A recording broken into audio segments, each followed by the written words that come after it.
چپ کے روئے گی کہیں شہر بیانی میرے بعد، سبحان اللہ.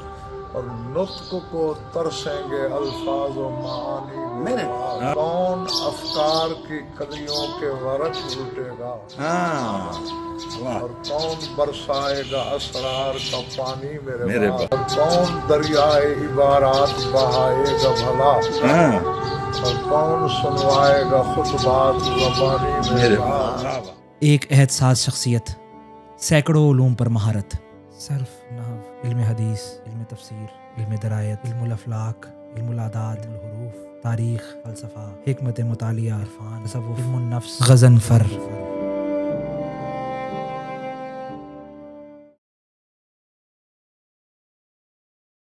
تین مہمان. استاد، ایسا استاد جس نے اس بات کو محسوس کیا ہوا تھا کہ وہ استاد ہے. سچ پوچھیں تو ذاتی طور پر میں خود یہ نہیں چاہتا تھا کہ میں ممبر پر آؤں. دراصل میری وراثت ہی قلم تھی.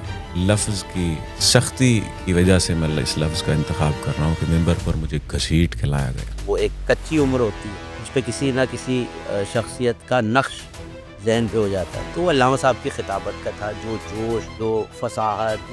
5 پوڈ کاسٹ پر محیط درجنوں موضوعات. میں نہ ہی ادراک اور تعلیق کا قائل اور نہ ہی ناجائز قصر نفسی کا،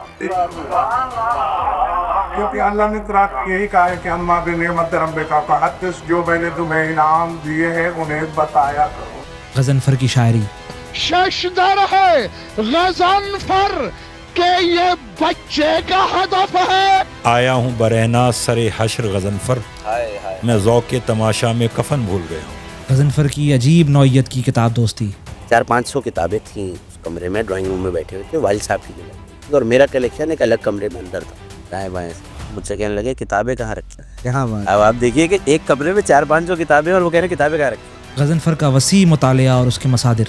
مطالعے اور حافظے کا عالم یہ تھا. میں نے ان سے سوال کیا کبھی جناب طالب مجلس پڑھی ہے آپ؟ کہنے لگے نہیں، کیونکہ نقطہ آفرینی ختم تھی ان کی. کہنے لگے تم نے وہ فلاں روایت دیکھی، فلاں روایت. میں نے جی 1-2 روایت.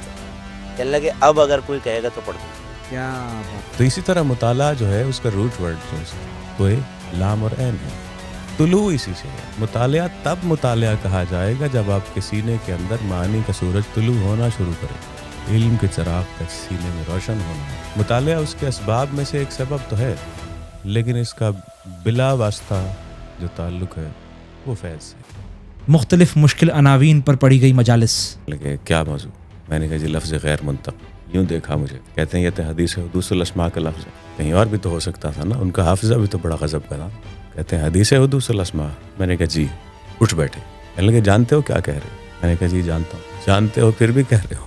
عزیز علی رضا سلمہ نے جو موضوع دے دیا ہے اشتہار میں، وہ عالم کچھ نہیں بلکہ علم کچھ ہے. شرح کرنی ہے آپ نے حدیث حدوث الاسماء کی، تو میں بن چکا رہ گیا.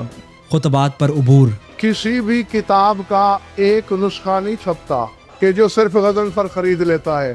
ہزاروں چھپتی ہیں، لیکن اور کوئی خطبہ پڑھتا کیوں نہیں؟ یہ بازی چاہے اطفال نہیں. خطابت کا خاص انداز. علامہ صاحب کا طریقہ تھا آیت پڑھی، تفسیر فوراً ہے. مثال کے طور پہ کہ جو حسنہ لائے گا، انہوں نے کہا بھائی یہاں حسنہ سے مراد نتیجہ پہلے لے لو، ولایت علی. اب سن لو 2 باتیں. غضنفر کی نجی محافل میں علوم کی بھرمار. میں نے پوچھا ایک دن، میں نے کہا کہ یہ فرمائیے کہ عبادت جو ہے نماز، اس کی قبولیت خشوع و خضوع کو کہا. کہتے ہیں جی ایسے ہی. میں نے کہا خشوع و خضوع کا پیمانہ کیسے متحقق ہوتا ہے؟